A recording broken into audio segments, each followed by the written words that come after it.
On se retrouve donc en compagnie de Pierre Creton. Bonsoir Pierre. Bonsoir Christian. Et Vincent Barré. Bonsoir Vincent. Bonsoir Christian.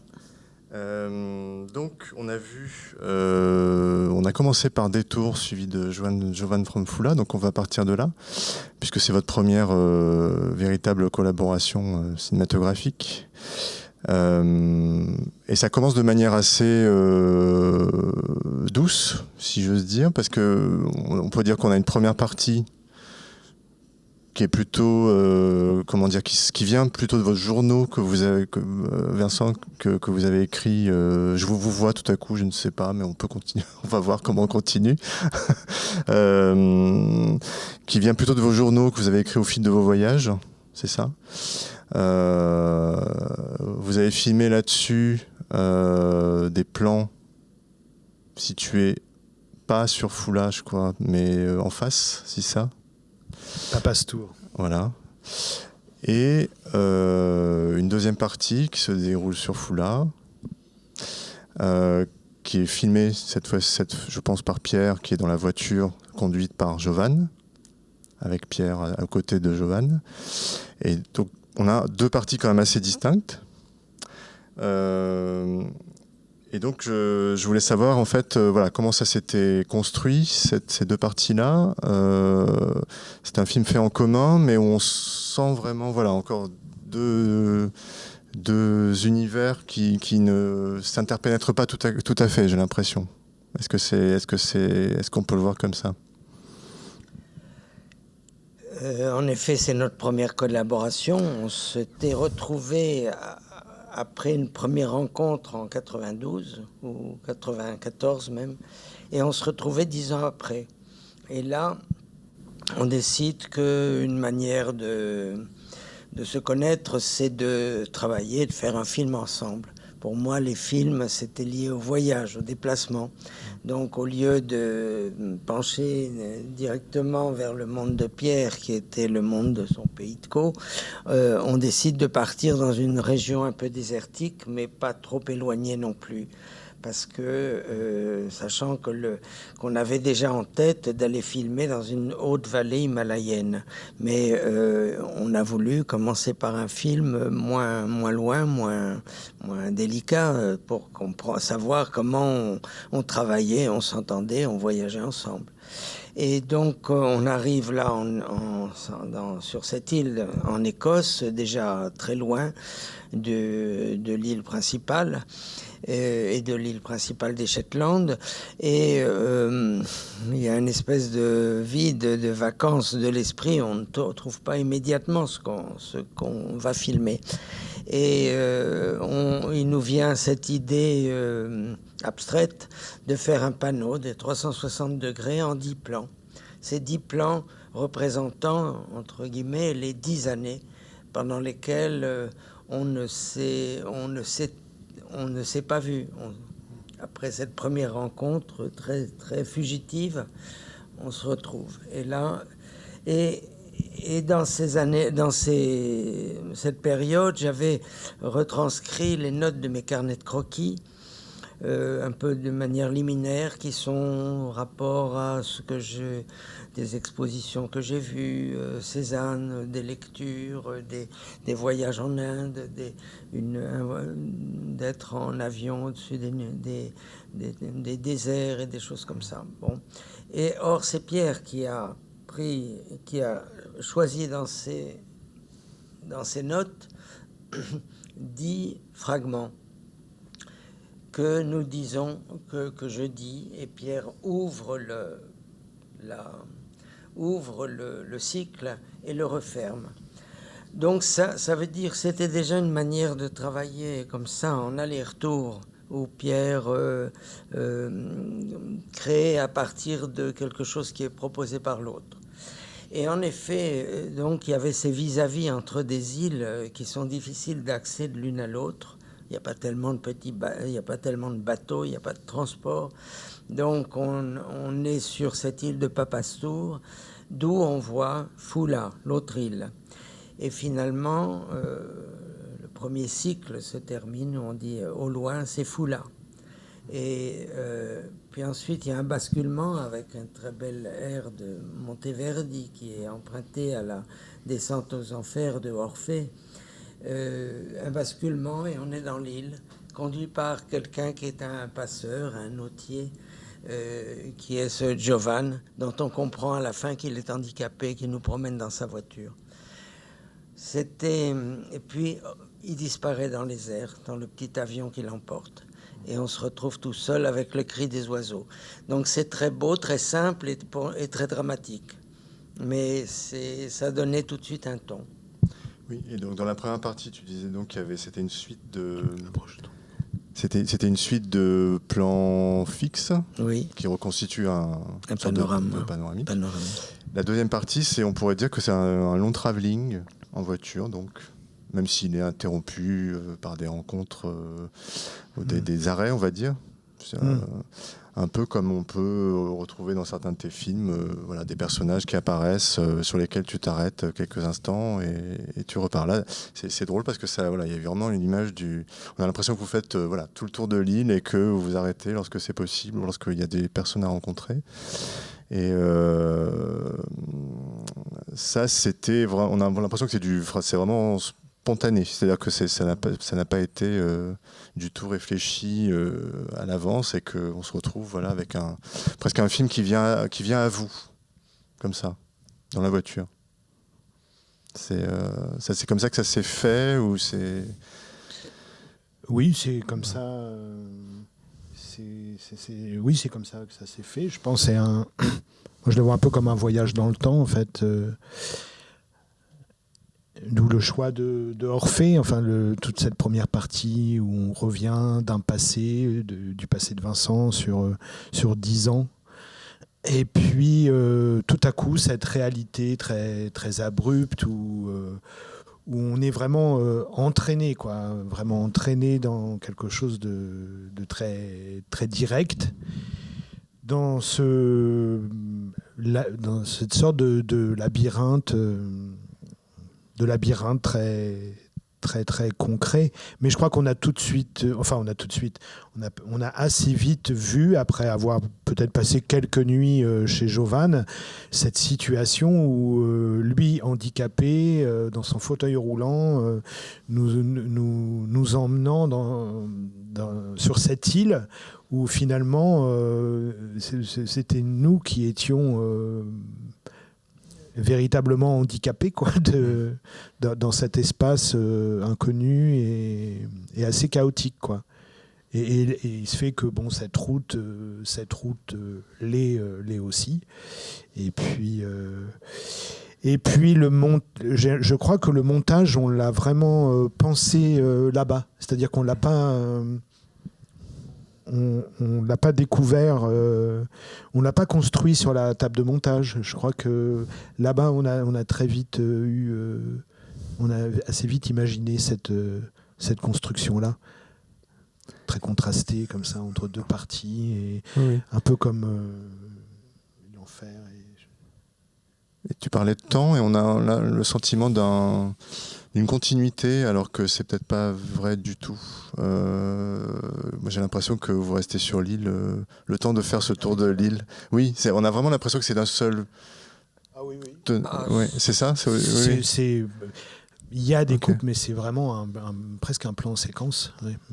C'est ça. Oui, ça dure une quarantaine de minutes en vrai, et on a. Je savais pas ce que Pierre faisait derrière. Moi, j'étais là à côté de lui pour parler, pour que notre présence soit plus fluide, et parce que je parle plus anglais, encore que j'avais du mal à entendre son accent écossais. Mais et puis on rencontrait en effet des personnages qui bon, c'était un moment de grâce, il faut dire. On n'est pas revenu avec des heures de rush. Oui. On n'a pas. Il n'y avait pas d'autres tentatives. Il y avait vraiment. On est vraiment revenu avec ça, avec cette première partie et cette deuxième partie. Et n'est-ce pas ? Et on a pensé, quoi, que que le film s'était fait. Et on n'a même pas tenté autre chose, quoi. D'ailleurs, c'est vrai un peu pour tous les autres films. Enfin, c'est vrai pour l'Arc d'Iris. Oui, qui sont à chaque fois des voyages. Bon, l'Arc d'Iris, c'est en Inde.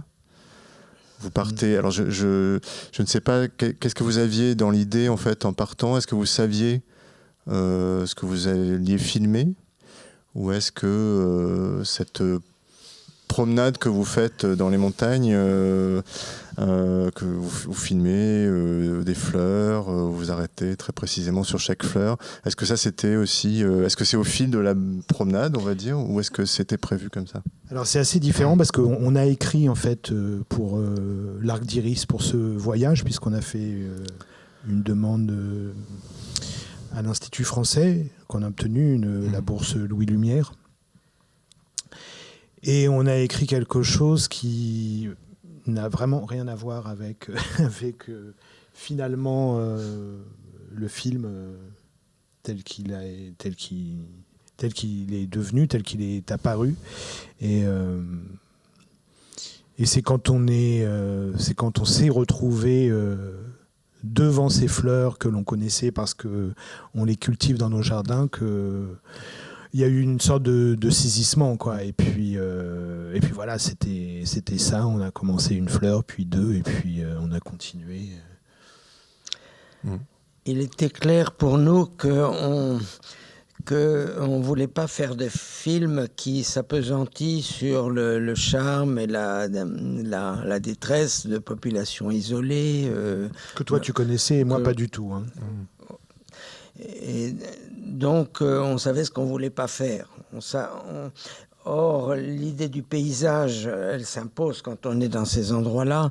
Et les fleurs. Et finalement, le parti pris s'est trouvé. Comme on est plutôt dans des zones habitées, vous voyez, ce n'est qu'à la fin du film qu'on sort par un col à 4000, à 5000 mètres d'altitude. Et là, on est dans des zones désertiques. Sinon, on est dans des zones habitées. Donc, en arrière, et cultivées. Donc, en arrière-fond, il y a toujours la rumeur des villages, il y a toujours la présence des habitants. Donc, ça enlève l'aspect héroïque d'un voyage dramatique. On est chez des populations chaleureuses, rieuses. On entend les cris des villages, le crieur public qui annonce quelque chose, un endroit ou l'autre. Ou ensuite, moi qui avais aussi connu ça, j'avais déjà des très forts souvenirs de l'ambiance des monastères. D'où la présence des chants monastiques, pas les images, mais les prières. Donc c'est à nouveau une longue itinérance, et notre montage a suivi tous nos montages sont très très limpides. Il n'y a pas de discutaillerie, on s'entend très vite, très intuitivement sur un parti pris. Ici, c'était celui de notre itinérance qui suivait des paliers écologiques, donc des types de fleurs qu'on trouvait à telle ou telle altitude. Et d'ailleurs, vous vous mettiez à hauteur des fleurs, si j'ai bien compris. C'est ce qui était assez nouveau comme style de filmage, on va dire. Et pour avoir les paysages en arrière-fond. Et puis, il y a eu toute une recherche des noms, des vrais noms des fleurs, comme s'il fallait identifier, retrouver des amis. Comme un herbier, oui. Comme un herbier. Mais ce qui était troublant, c'était de filmer ces fleurs si proches d'ailleurs aux deux sens, dans les deux sens, puisqu'elles nous étaient proches, puisqu'on les connaissait, les cultivants, et puis proches. Et c'est cette échelle qui s'inversait, des fleurs qui devenaient énormes et des montagnes au loin gigantesques qui devenaient toutes petites. Et tout ça agité par le vent parce qu'on mettait pas... On a peu utilisé, voire pas du tout de pied. Non, mais on n'avait pas de pied, en fait. Il fallait vraiment voyager léger, comme c'est la consigne de Vincent. Et on retrouve la marche de manière beaucoup plus littérale dans Petit traité de la marche en plaine. On retrouve la marche Et la poésie. Parce que ce qu'il faut redire de l'Arc d'Iris, c'est l'arrivée de Jacotet, qui amène une dimension, comme Françoise Lebrun amène dans les films de Pierre, une voix presque annonciatrice de quelque chose qui advient ou qui va advenir. Jacotet dit par nous, à nouveau dans un contexte de montagne, qui n'est pas là dans l'Himalaya, mais dans les Alpes, étouffé par la neige, ça donne une espèce de dimension hors du temps.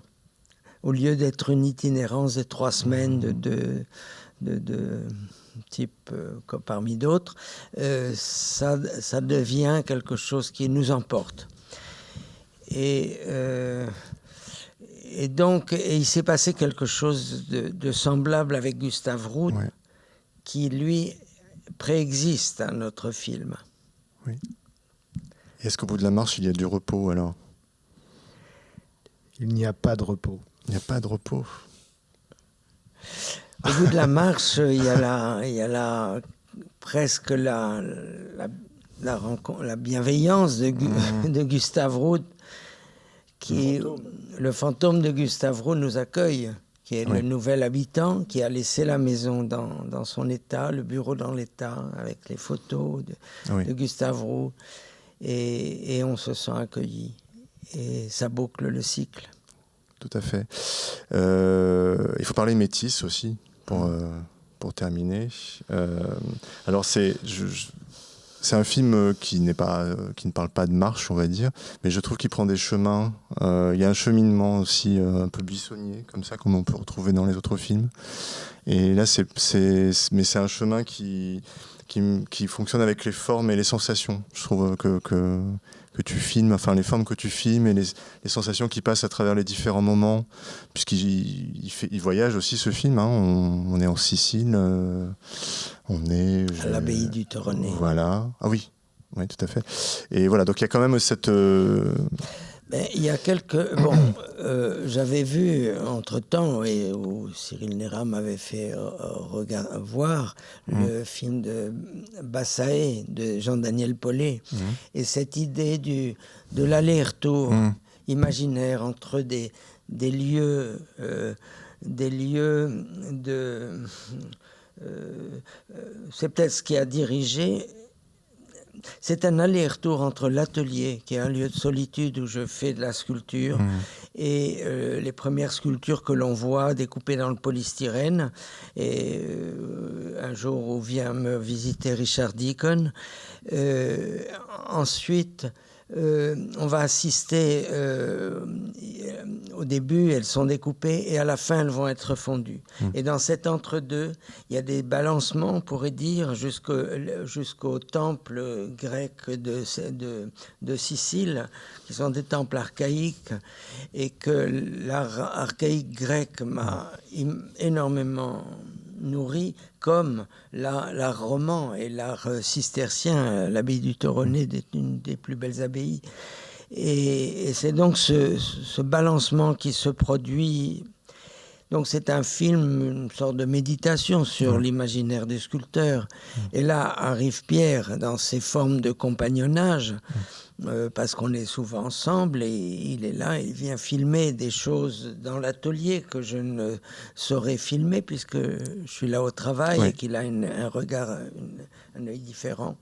Ou dans la rencontre avec quasiment chaotique, dans la parole, le récit de Richard Deacon sur le sens qu'il donne au film Stalker, qui est une image pour lui du travail de l'artiste. Va en avant et puis prend la route inverse. Donc c'est là aussi un moment de confraternité avec Pierre et avec Richard. Oui, le film est signé Vincent Barré, mais il y a une forme de collaboration qui persiste. Importante, et le montage et la prise de vue de...